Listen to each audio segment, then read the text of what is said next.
empezamos a separar nuestra inteligencia de la inteligencia animal.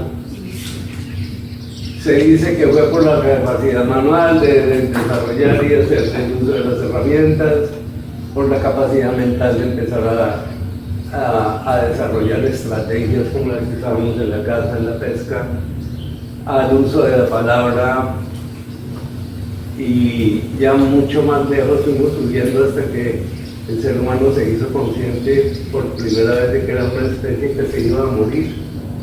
El ser humano se hizo consciente de su muerte, con eso se separó mucho más del animal porque ya empezó a pensar en ideas de trascendencia hacia la una eternidad y hacia mundos diferentes. Y ahí salió toda la fantasía de todo lo que nos hemos inventado de lo que viene después de la muerte. Todas esas cosas sacaron al ser humano del rango animal, pero hay un detalle, una cosa que yo considero que es la que más disparó la mente humana a años luz de la mente animal. Y es cuando el ser humano, en medio de sus problemas de supervivencia y de cotidianidad, el ser humano encontró el tiempo para meterse en su propia fantasía y en su propia imaginación y empezar a pensar en cosas creadas por él mismo, y empezó a hacer arte. Ahora lo llamamos esas artes, las vemos como las primeras artesanías. Entonces, ahí fue cuando el ser humano se disparó en su inteligencia, cuando creó la primera nota musical. Imagínense esa gente, a partir de un ruidito que pensando les salió rítmico, de ese ruidito rítmico empezaron a mover la cabeza, no con tanta profundidad como lo hago yo que doy rock, pero sí. Y ahí nació la primera idea de la primera música, y eso se fue multiplicando.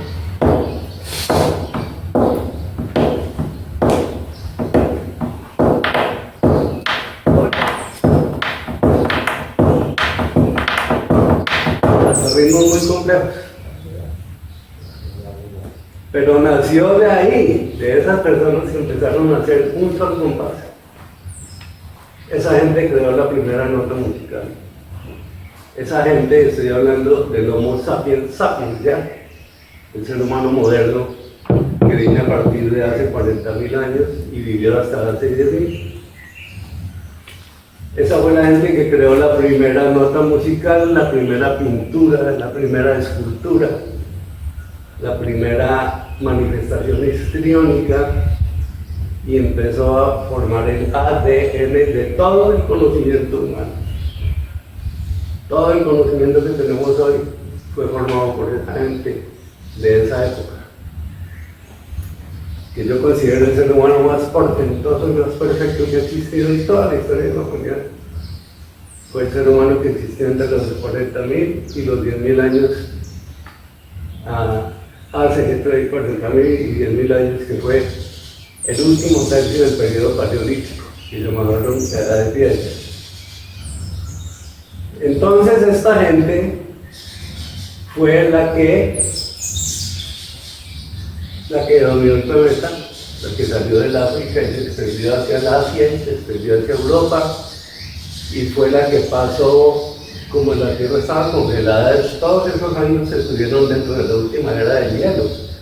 Los cascos polares estaban casi llegando hasta el Ecuador, entonces el mar, el océano, en los polos y en la parte del norte y la parte del sur estaba congelada.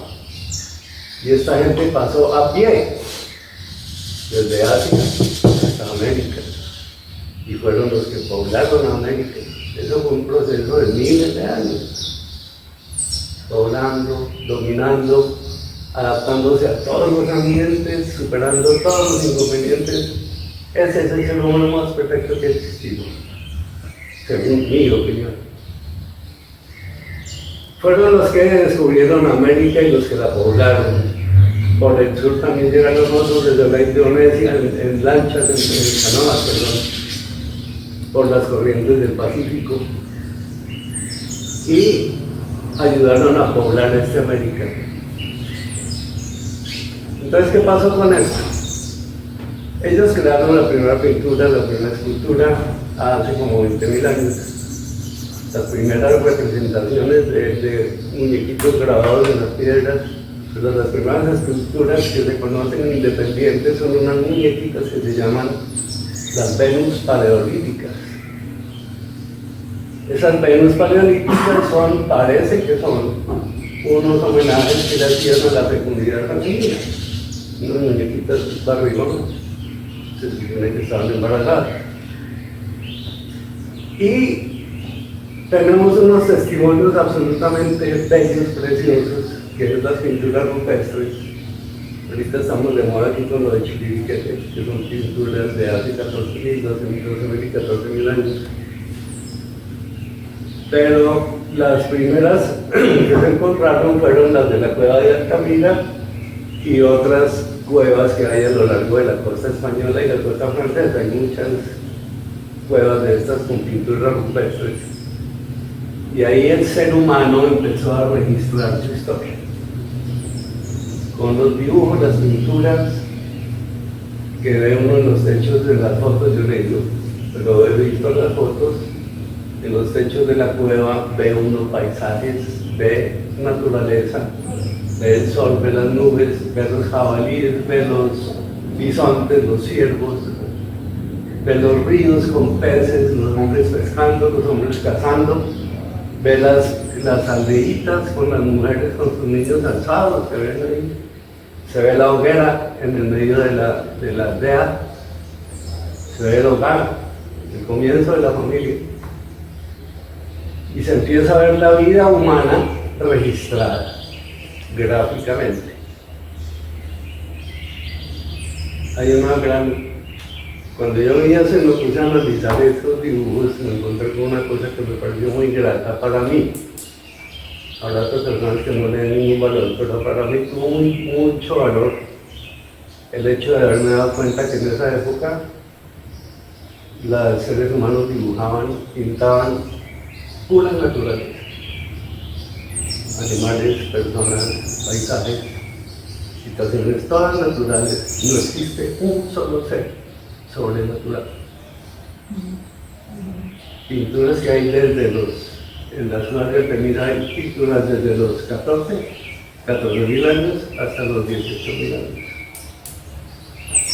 Y no existen seres que no sean naturales. ¿Qué quiere decir esto? Que no existían los dioses. No existía la religión. El ser humano era ser humano. La espiritualidad era el agua, el aire, la tierra, el sol. Y los ancestros, porque eso sí se encontraban muchos vestigios de las enseñanzas de los ancestros que las atesoraban en dibujos y en tallas y todo eso. Entonces, ¿qué quiere decir esto? Que el ser humano empezó a registrar su historia de esa forma, con esos dibujos. Ya ahí, después de eso, después de 10.000 años hacia acá, empezó a poblarse en la región de Sumeria, que es la conocida como Mesopotamia en las escrituras religiosas, que es donde está hoy el país Irak, entre los ríos Tigris y Éufrates. En ese valle empezó a salir la civilización sumeria. Esa civilización fue la que empezó claro que no me estoy desviando un poquito del tema, pero fue la civilización que empezó, fue la primera civilización humana que se puede... La primera civilización que se puede tener en cuenta, conocer como civilización. Sí, la primera civilización urbana. Sí. Entonces, ¿qué pasó? Que para esa época, después de los sumerios, empezaron los egipcios. Una civilización muy inquieta, llena de pensamientos, llena de futuro. Y ellos empezaron a pensar en otra forma de registrar su historia y de registrar sus hechos, de registrar lo que ellos eran. Y ahí comenzaron, eso fue hace unos 7.500, entre 7.500 y 8.000 años, empezaron a hacer los primeros jeroglíficos, que fueron las primeras letras que se hicieron en la humanidad. Ya llegamos a algo que se puede llamar una escritura. Los jeroglíficos eran los cuadritos, todos sabemos lo que es eso, unos cuadritos tallados en piedra en donde ponían solecitos, maticas, personitas, cositas que registraban ideas y que juntas unas con otras formaban toda una historia y toda la historia de ellos mismos. Pero resulta que el aprendizaje de esa escritura es una cosa supremamente complicada porque se inventaron más de 2.000 y pico de jeroglíficos diferentes. Entonces, para aprender a escribir uno con 2.000 y pico de dibujos distintos, pues tenía que dedicarse la vida a eso. Luego, los únicos que podían aprender a leer y a escribir eran los escribas contratados por la realeza y por la élite económica, que tenían los medios para contratar a los escribas a que dedicaran su vida a escribir lo que ellos querían que escribieran. Por eso la historia está escrita por la realeza y por la nobleza, no por el pueblo. Gran error de la humanidad o gran circunstancia que hizo que la humanidad creciera con esa inequidad en que se ha desarrollado. Entonces sucedió eso. Era un sistema muy bueno, el mejor de la época, después de una evolución de miles de años para llegar a esa manera de registro. Y de esa manera de registro, entonces los sumerios, que estaban ahí al lado de Egipto más arriba, inventaron esto que se llama la escritura cuneiforme. La escritura cuneiforme que se hacía mediante unas tablitas de barro cocido y ellos con unos palitos redonditos hacían señales que conformaban símbolos y como las ceñitas quedaban en forma de cuña, le pusieron a eso un nombre de escritura cuneiforme. Y esa fue un avance súper, pues, enorme, una cosa del cielo a la tierra, porque imagínense que de los 2.000 y pico de dibujos complejos que eran los jeroglíficos, pasaron a ser símbolos de acuerdo a las sílabas. Ya empezaron a poner los símbolos de la escritura de acuerdo a las sílabas. Sílaba se escribía con 3 símbolos, el símbolo sí, el símbolo la, el símbolo va. Y eso redujo la escritura de los 2.000 y pico de caracteres, digamos, a 700 y pico. Se facilitó muchísimo más y empezó a haber mucha más escritura. De hecho, la primera obra literaria está hecha en esas tablillas y se llama ¿cómo, Dianita? Cuneiforme. No, la obra. La obra, el poema de Gilgamesh.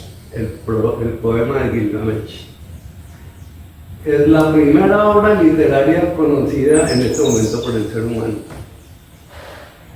Es una obra que cuenta la historia de un rey llamado Gilgamesh que tiene un paseo épico en busca de un enemigo que se vuelve muy amigo y se vuelve casi amante, en fin. Y en esas escrituras del poema de Gilgamesh figuran leyendas que llevan desde la creación de la vida del ser humano en un paraíso terrenal con otro nombre. Toda la historia de la humanidad hasta otro evento que se conoció como el diluvio universal. Eso fue escrito por los sumerios y esas tablillas están en el Museo del Louvre y en el Museo del Prado y en los principales museos del mundo. Están esas tablillas. Hay más de 1 millón de tablillas con la historia de los sumerios. Eso fue hace más o menos 5.000 años. 1.500 años antes que aparecieron los primeros libros bíblicos, hablando del paraíso terrenal y del diluvio universal, o sea, el Antiguo Testamento. 1500 años antes de la aparición del Antiguo Testamento, del Génesis escrito por Moisés. Entonces, miren dónde vamos ya. Por eso no conocemos la historia de los sumerios, que es el pueblo que para mí es el pueblo, después de los que conquistaron el mundo, es el pueblo intelectualmente más activo de la historia de la humanidad, porque ellos crearon la rueda, crearon la medicina, crearon la arquitectura, crearon la agricultura, crearon la astronomía, crearon las matemáticas, crearon hasta la cerveza. Es el pueblo que dejó, más adelante hablaremos de ese pueblo, porque es que ese pueblo salió en todas las mitologías, porque ellos hablan que estos lo trajeron los extraterrestres y les sembraron esas ideas, unos seres que vinieron del espacio y ellos llamaron los Anunnaki. Esa es una preciosidad de mitologías que fue la que dio origen a todas las mitologías, la griega, la romana, la nórdica, la egipcia, hasta las americanas. Entonces, bueno, fue un gran avance la escritura cuneiforme, y ahí aparecieron los acadios con el primer alfabeto basado en el sonido de las letras. Y revolucionaron el registro de todos los conceptos, pensamientos e historias humanas, reduciendo el problema de la escritura y de la lectura al promedio de 26 a 28 caracteres que conocemos hoy. 24 como en el caso nuestro, que ya suprimida la Che y la L y la R y la Che y la K, la ñ, quedan 24.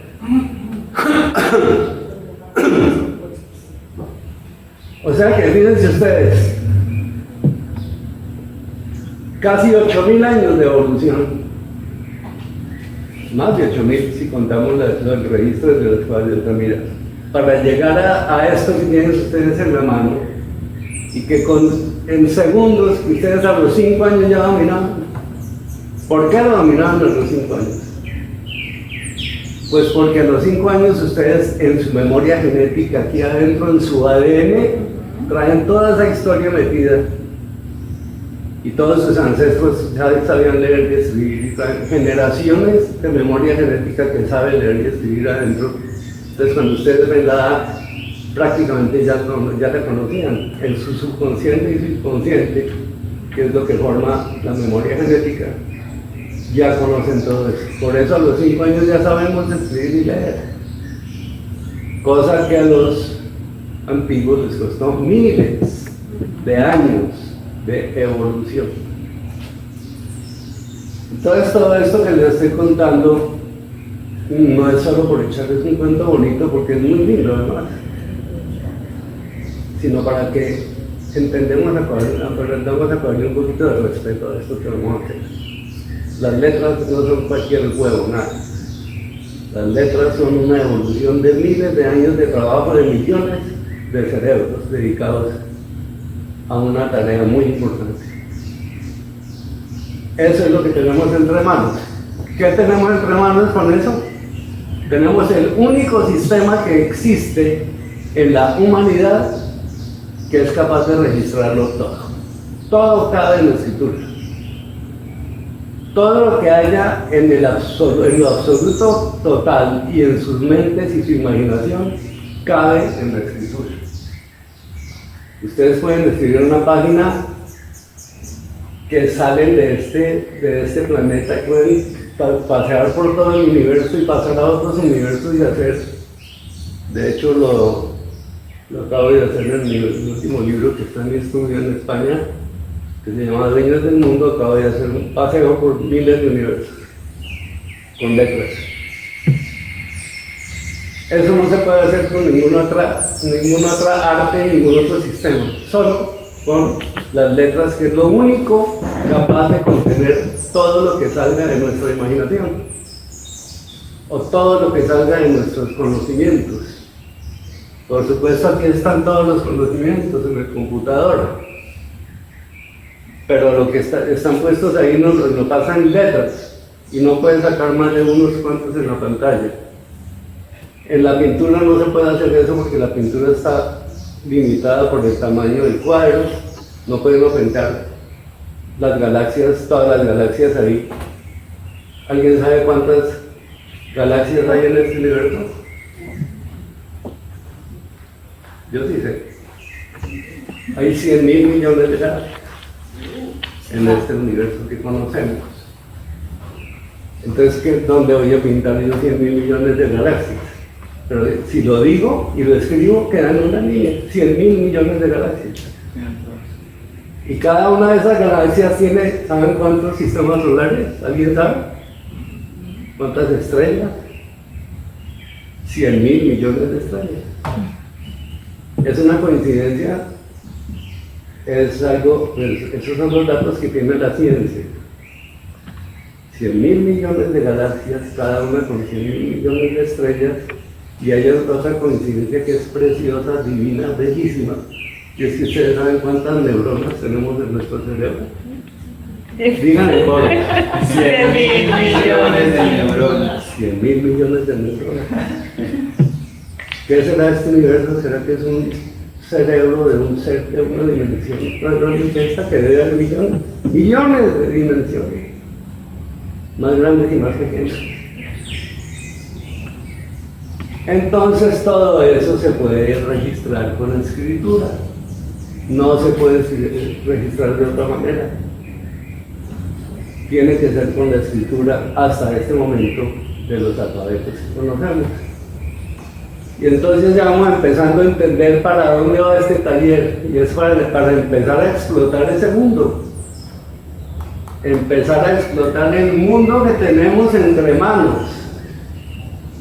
El único sistema capaz de contenerlo todo. ¿Y qué otra propiedad tiene eso? Que ya no es de eso, sino de ustedes, del cerebro de cada uno de ustedes, que pueden manejar eso como les dé la gana. Que pueden coger y decir, yo voy a crear un universo para hacer un libro mío, que lo voy a hacer en tal clima, que lo voy a hacer a tal altura, que lo voy a hacer de día, de noche, que voy a hacer montañas, o voy a hacer desiertos, o voy a hacer nevados, o voy a hacer selvas, y con que las voy a poblar con las personas que yo necesito para mi historia. Necesito una mujer que sea muy buena y muy linda y muy activa y muy inteligente, y necesito un señor que sea bien bruto y bien asqueroso, que la vaya a hacer sufrir. Necesito esos dos personajes para montar la historia, y yo los puedo crear y escribirlos como me dé la gana, y ponerlos a tener niños, y ponerlos a gozar o ponerlos a sufrir, y si se me da la gana los enfermo, y si se me da la gana los mato. Y en ese universo que yo creo, nace la persona que yo quiero que nazca, y muere la persona que yo quiero que muera. Y si yo quiero que nazcan 30.000 de un totazo, nacen, porque en mi libro cabe eso, porque es mi fantasía. Y si yo quiero matar a 1.000.000 de personas con un terremoto hoy, ya aquí los mato. Porque yo tengo ese poder, porque yo soy Dios en el universo que he creado. No digo esto para que se comparten ni para acompañarme yo de esas ideas, no me quiero meter con el tema, no lo quiero meter aquí porque no vamos a hablar de eso. Pero el tener la conciencia de que en las historias, los universos que ustedes van a crear con sus letras, no se mueve la hoja de un árbol si no es por su voluntad, como dicen las escrituras de ese universo, que no se mueve la hoja de un árbol sino es por la voluntad de Dios. En su escrito no se mueve nada si ustedes no lo escriben. No se siente, nadie siente nada que ustedes no escriban. Ustedes pueden hacer que la gente sienta lo que sea, pueden mandar a un personaje al espacio que conozca todos los universos de los que yo les estaba hablando, y él va y su personaje va y los conoce y viene y les trae la información. ¿Qué tal esa maravilla que tienen entre manos ustedes? Esas son las letras. los convierten a ustedes en unos dioses. Como digo, no se comparen con los dioses religiosos porque no se trata de eso. Se trata solo de saber la clase de autoridad que tienen sobre su escritura. ¿Y eso en qué nos convierte? Que es lo último que voy a decir en este momento. Nos convierte, cuando estamos en ese universo que nosotros estamos manejando, en las únicas personas libres que hay en el planeta. Es la única actividad de mi vida, de Gustavo Correro Ortiz, que tengo 78 años, que he sido actor, pintor, fotógrafo, escritor, camionero, industrial, mecánico, corredor de carros, comerciante. He sido muchas cosas. He sido muchas cosas y en qué iba. He sido muchas cosas y he sido, por eso soy empírico, porque nunca estudié, me salí del colegio cuando estaba en cuarto de bachillerato y nunca fui yo bachiller ni nada. Pero en todas esas experiencias he recogido, por eso estoy llamada sapiens empírica, que es la sabiduría de la experiencia. Y entonces, en la única actividad en la que yo en mi vida me he sentido absolutamente libre, es en la escritura. Todas las demás actividades de mi vida tengo que depender de las decisiones de otras personas, para bien o para mal, o por decencia, por cortesía, o por imposición, por autoridad, por lo que sea. Pero cuando he sido actor me ha tocado ceñirme a la dirección de una persona y al engranaje de un equipo de 50 personas. Cuando he sido pintor me toca ceñir al tamaño del lienzo y a la forma del pincel y a la paleta de colores de la que disponga. Y en todas partes me tengo que ceñir a algo. En un computador que cabe todas las letras, ahí me tengo que ceñir al tamaño de la memoria y todas las cosas del computador. Pero me llevo con mis letras. Es en la única parte del universo, de mi universo desde 78 años, en que me he sentido total y absolutamente libre. Hago lo que me da la gana, creo lo que me da la gana. Y eso no lo puede contar todo el mundo. Eso lo podemos contar las personas que escribimos escritura creativa. Porque si nos podemos escribir historia, pues estamos amarrados a la historia. Si nos escribimos una técnica, estamos amarrados a la técnica, pero si escribimos escritura creativa, que es lo que nos tiene aquí, seremos personas absolutamente libres. Y esa es la invitación que ustedes están recibiendo hoy. La invitación a ser personas absolutamente libres con la escritura. Gracias. ¿Se acercan?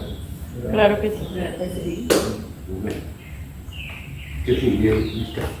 El concepto de la imaginación y la fantasía como las únicas verdaderas realidades de un ser humano. Entonces, ¿qué hacemos con toda esa maravilla que nos acaba de poner la evolución humana con sus letras en las manos? Resulta que este es otro concepto personal que seguramente está de acuerdo con el de muchas otras personas. Y es que otra cosa que es absolutamente ilimitada y en la que yo sí quiero poder ser totalmente libre, en lo único que a mí me pertenece, lo único que yo puedo manejar como persona, en lo único sobre lo que yo tengo toda la autoridad es sobre mi imaginación. Es lo único real que hay en mi vida. Porque todo lo demás que hay en mi vida, incluyéndolos a todos ustedes, es una imposición de la vida. Ustedes son parte del entorno que me toca vivir. Yo soy parte del entorno que les está tocando vivir a ustedes. Este hotel es parte del entorno que nos toca vivir, parte del entorno de Vertica que tiene que manejar este negocio. Y ella no es libre, y nosotros no somos libres ni en nuestra casa, porque estamos limitados a tener que conseguir el alimento, a tener que conseguir pagar los servicios, a tener que cumplir con las obligaciones, y si se presenta cualquiera de ustedes a saludarme y yo estoy pensando en otra cosa, ustedes me imponen la obligación de hola, ¿cómo estás? Y ahí se tiraron el pensamiento, perdón. Pero todo lo que está por fuera de nuestra imaginación y nuestra fantasía es prestado. Es prestado por otras personas, es prestado por el entorno, y es prestado por la educación, y es prestado por la genética, es prestado por todo, menos la imaginación y la fantasía. Eso no le pertenece a nadie más que a mí, esa es mi única realidad mía. Yo no sé si estamos de acuerdo con eso, pero esa es la única realidad que yo manejo como me da la gana, es mi imaginación y es mi fantasía. Y aquí es donde empezamos a trabajar nuestro taller. ¿Por qué? Porque primero vamos a empezar por ahí, empecemos desde lo elemental, de dónde salen las historias, de la imaginación y de la fantasía. Aquí hay alguna persona que crea que su imaginación es libre. Pregunto. A la una. Dime.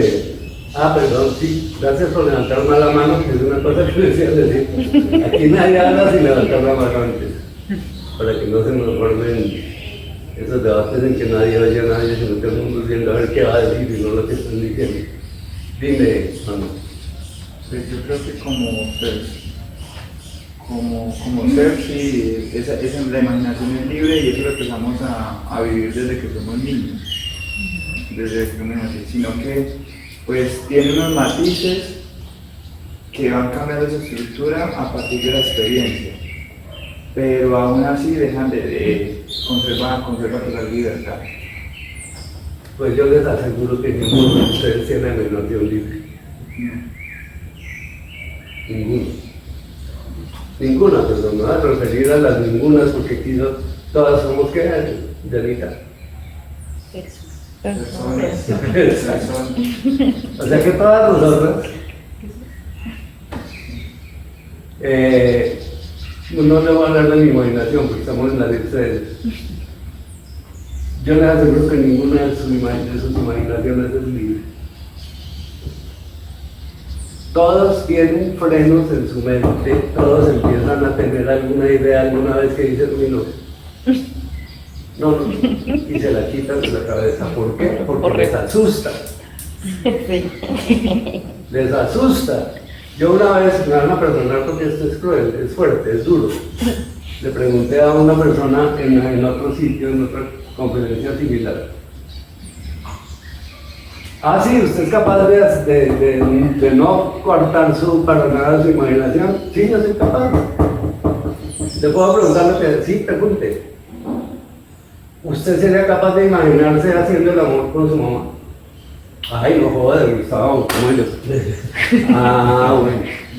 Entonces, claro que es una cosa fuerte, que eso no se hace. Sí, no se va a poner uno a imaginar eso. Pero si a la imaginación llega algo así, la gente lo rechaza. Por lógica. Y sobre todo porque en la genética nuestra, en el ADN, nos enseñaron que hay malos y buenos pensamientos. Sí, a ellos no mando esa. A alguien se le ocurrió, porque se inventó la historia del hijo, hace mucho tiempo. Exactamente, Fernando. La historia de Edipo salió de esa aberración que llaman ahora así las cosas. Entonces, fíjense ustedes que todos tenemos algún freno. Yo he tratado de quitármelos desde hace unos 25 años cuando escribí mi primer libro. Yo creo que empecé ahí a superar todos los frenos que le puede poner a uno la imaginación Y la sociedad. y lo supero, sí, y por supuesto la sociedad. Pero como a mí me llevaron cuando chiquito le dijeron no ha de ser la mujer del pródigo. ¿Cómo que no? Van a decir, la vieja está buenísima, ¿por qué no la puedo pelotar en mi mente? ¿Por qué? No le voy a hacer nada, yo no le voy a decir nada a ella ni nada. Pero ¿por qué no la voy a poder desnudar? Porque me dijeron que por pensamiento también era pecado. Por eso, porque era pecado, tú lo has dicho. Nos metieron en la cabeza la idea de que nuestra mente peca. Y se tiraron a medio mundo, toda la humanidad con eso. Entonces aquí vamos a empezar por ahí, por ser conscientes de que nuestra imaginación no puede tener frenos. No porque vayamos a escribir todo lo que se nos atrae, sino porque entonces podemos hacer cosas que van a molestar en lugar de entretener, en lugar de poner a pensar o de educar o lo que nosotros queramos hacer. Pues no vamos a escribir todo lo que salga porque sabemos que tenemos que proteger las mentes ajenas, pero la nuestra no.